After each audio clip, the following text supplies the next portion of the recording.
ఆయుష్మాన్ భవ. ఎందుకు వచ్చావు నాయన? ఎవరైనా ఇంటికి వస్తే ఎప్పుడొచ్చావు అని అడిగే వాళ్ళని చూశాను, కానీ ఇలా ఎందుకు వచ్చావని అడిగే వాళ్ళని మిమ్మల్నే చూస్తున్నాను. తమరు మామూలు వ్యక్తి కాదు కదా. మీరు వచ్చారు అనంటే ఏం కలహాలు పెడతారోనని భయం. ఊరుకోండి మీరు మరీను. ఏమి నాయనా కపాలం పట్టుకుని తిరుగుచుంటివి? ఏమని చెప్పను తల్లి, తలరాతలు రాసేవారి చేతి రాతలు పెడదోవ పట్టుచున్నవి. ఏమి మా రాతనే శంకించుచుంటివా? శంకించుట కాదు తండ్రి, యథార్థము. దానికి ఈ కపాలమే సాక్ష్యము. త్రిలోక సంచార ప్రాప్తిరస్తు అని తమరు ఈ కపాలము రుదుట రాసినారు, కాని ఇది భూలోకమున శ్మశాన వాకిట శిథిలావస్థలో పడి ఉన్నది.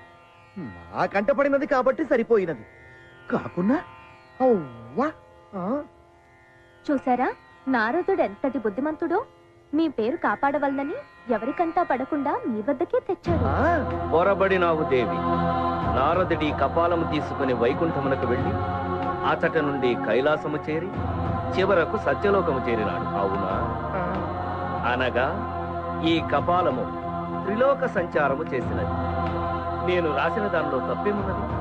దానికి ఆ ప్రాప్తమున్నది కాబట్టి ఇతనికి బుద్ధి పుట్టినది.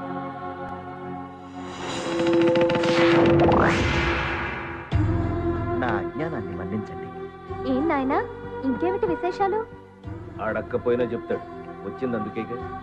ఏం చెప్పను తల్లి, కైలాసంలో పార్వతీదేవి భర్త శరీరంలో సగభాగం పొంది చాలా సంతోషంగా ఉంది. వైకుంఠంలో లక్ష్మీదేవి భర్త పాదాల చెంత ఆనందంగా ఉంది. ఇక సత్యలోకానికి వస్తే ఏముంది ఇక్కడ? తండ్రి గారు తలరాతలు రాస్తూనే ఉంటారు, తల్లి గారు వీణ వాయిస్తూనే ఉంటారు. మిమ్మల్ని సంతోషపెట్టడానికి వారికి సమయం ఏది? అవురా, ఏమి వీడి ఆంతర్యము? దీనికి మీ సమాధానం? పని ఒత్తిడి దేవి. పుట్టేవారి సంఖ్య పెరిగిపోతుంది, అందరి తలరాతలు వ్రాయాలి కదా. కాసేపు ఆ పని ఆపి ముందు నా సమస్యకు పరిష్కారం చెప్పండి. ఆపమంటుంటే వినరే? 10 నిమిషాలు భూలోకంలో గర్భిణీ స్త్రీలందరికీ నెప్పులు ఆగిపోవుగా.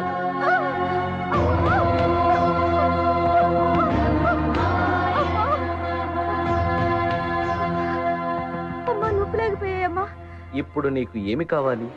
నేను చెప్పినట్టు చేయండి. ఇక నుంచి మీరు ఉదయం 4 గంటలు, సాయంత్రం 4 గంటలు పని చేయండి. మిగిలిన సమయం నా కోసం కేటాయించాల్సిందే.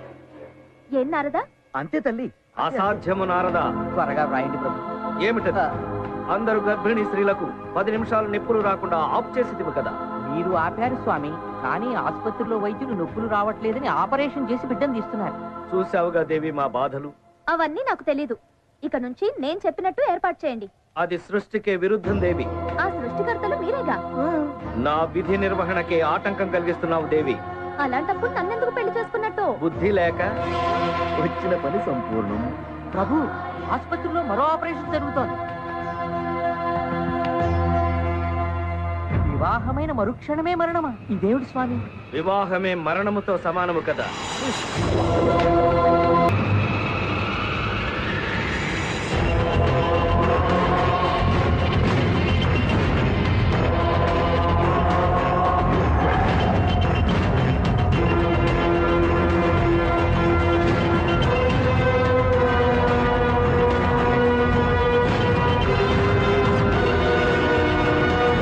ఇతనేమన్నా అంతర్రాష్ట్రీయ దొంగల ముఠా నాయకుడు అనుకుంటున్నారా? లేకపోతే సెంట్రల్ బ్యూరో ఆఫ్ ఇన్వెస్టిగేషన్ వాళ్ళు ఇతని చేస్తున్నారు అనుకుంటున్నారా? అలా అనుకుంటే మీరు పొరపడినట్లే. ఇతని కోసం వెంటపడే వాళ్ళు అంతకంటే ప్రమాదకరమైన వ్యక్తి.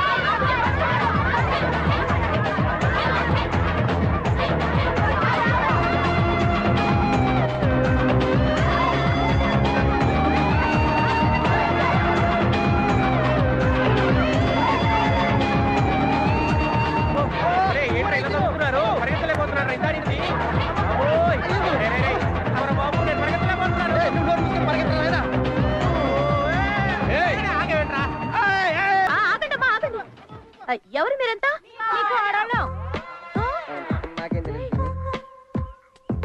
నా కొడుకు ఇంకా పెళ్లే కాలేదు. నా కోళ్ళు ఎక్కడి నుంచి వస్తుందమ్మా? ఏమే చూపించండి. ఏంటివి? లవ్ లెటర్ నాకు రాశాడు. ఓకే, గర్భిణీ స్త్రీలకను పిల్ల తల్లులు కూడా రాస్తాడా? ఆయన ఏమనకండి అత్తయ్య, ఆయనకు ఓకే అయితే నాకు ఓకే. నువ్వు ఆగవే, కుర్రాడు చాలా బాగున్నాడు. నా మొగుడు చచ్చిపోయి 6 సంవత్సరాలైంది. ఒంటరిగా ఉండాలంటే ఇబ్బందిగా ఉంది. కుర్రాడు నాకు ఓకే. వీడికే కాదు, చనిపోయిన మా నాయనమ్మ కూడా రాసే లవ్ లెటర్. దాంట్లో ఉంటే రాసాము. ఏంట్రా ఇది? ఓటర్ లిస్ట్ దగ్గర పెట్టుకుని అందరికి లెటర్స్ పంపించాం పిన్ని. ఎందుకు చేశారు ఇదంతా? మరి ఏం చేయమంటావు పిన్ని? ఆ డిగ్రీ పూర్తయితే కానీ పెళ్లి చేయనన్నావు. 5 ఏళ్ళు చదువుతున్నాడు. ఆ డిగ్రీ అవదు, పెళ్లి అవదు. అందుకే ఈ ప్రోగ్రామ్ పెట్టావు. అవి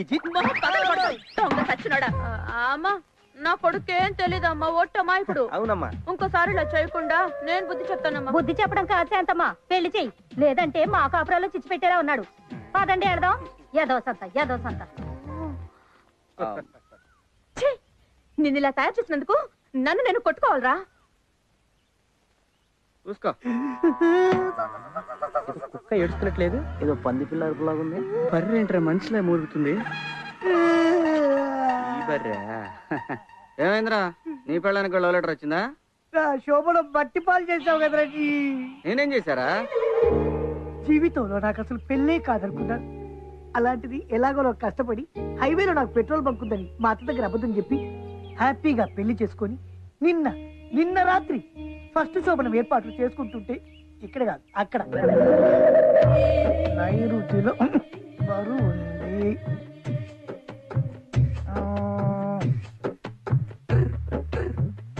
గ్లాస్ ఈశాన్యంలో పెట్టి వచ్చి పట్టుకో. పట్టుకోమంది నన్ను కాదు, మంచాన్ని. మొగుడుగా మంచాన్ని పట్టుకోవడం ఏంటండి? ఎందుకంటే మంచం పట్టుకొని ఉత్తర దిశగా తిప్పాలి. తల అట్టు పెట్టకూడదు, ఇటువైపు పెట్టాలన్నమాట. ఆ దిండి ఇక్కడ పెట్టుకొని పడుకుంటే పోలా?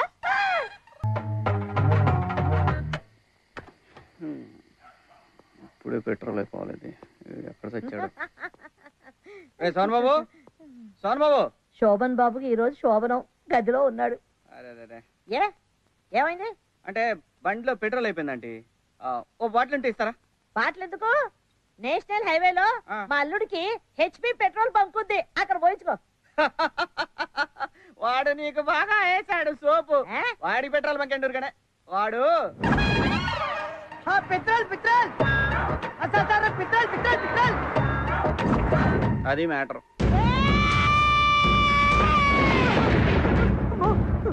ఇదేంటి ఏం చేయకుండానే మంచం ఇంత సౌండ్ వచ్చేస్తుంది? సౌండ్ ఇక్కడ కాదు, అక్కడ. మా అమ్మ నీ అమ్మ లోపలికి వచ్చేస్తుందేంటి?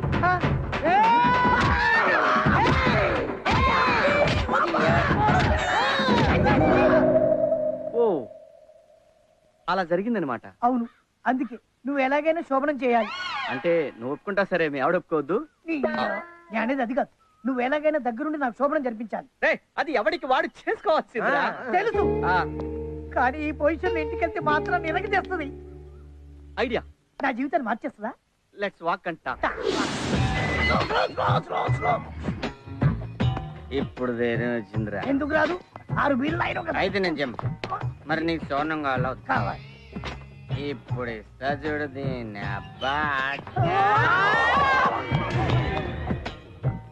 అత్త అత్త అత్త అత్త అత్త. నమస్కారం అమ్మా. నమస్తే. నమస్తే. నువ్వు మొహం మీద కొట్టు, ఇక్కడ కొట్టు, ఇక్కడ కొట్టు, కానీ అక్కడ సోమరం మీద మాత్రం కొట్టదు. మహా పాపం. మర్యాద చంపలేసుకుని మా వాడికి సోమరం చేయి. అవే మాటలు బాబు, నువ్వు చదివితే కాదంటానా? Very good. ఇప్పుడే సిద్ధం చేస్తాను. ఓకే. రండి అల్లుడు గారు. నువ్వు రమ్మంటే రావడానికి, పొమ్మంటే పోవడానికి నేను ఏదోలా కనిపిస్తున్నానా? నేను రాను. అయ్యో ఆవేశపడకండి అల్లుడు గారు. చిన్నల్లుడు. నేను వస్తే బాబు. అయ్యో అది కాదు, వెళ్తావా? నువ్వన్నా నచ్చ చెప్పల్లుడు. అలాగే. ఆవిడ చూడటానికి చిన్నపిల్లలా ఉన్నా, వయసులో పెద్దది. ఆవిడ గౌరవించి నువ్వు లోపలికి వెళ్ళా. నువ్వు ఆగు, ముందు మీరు వెళ్ళండి. రై, నువ్వు మగధీరలో రామ్ చరణ్ తేజాల వారి గుర్రంలా.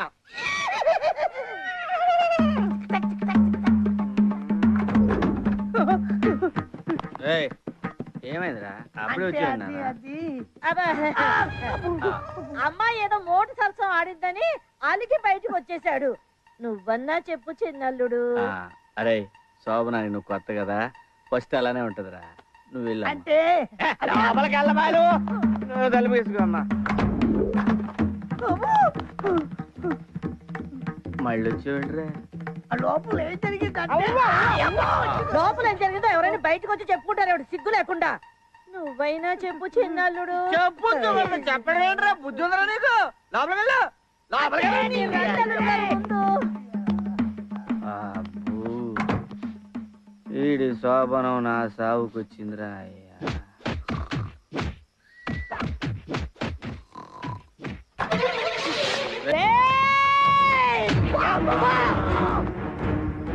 పెట్రోల్ బంక్ కొనకుండా ఇంకోసారి శోభనం అంటూ ఈ గడప తొక్కావనుకో ఇక్కడే కొయ్యి తీసి పాతేస్తా. అయ్యో నువ్వు లోపలికి రా చిన్నల్లుడు. నేను అంత రిస్క్ తీసుకోలేనత్త ఆ పంచి పోతా తాగొచ్చిన ఇంటి ముందు అల్లరి చేయాలని చూస్తారా ఎదవ నా కొడకల్లారా.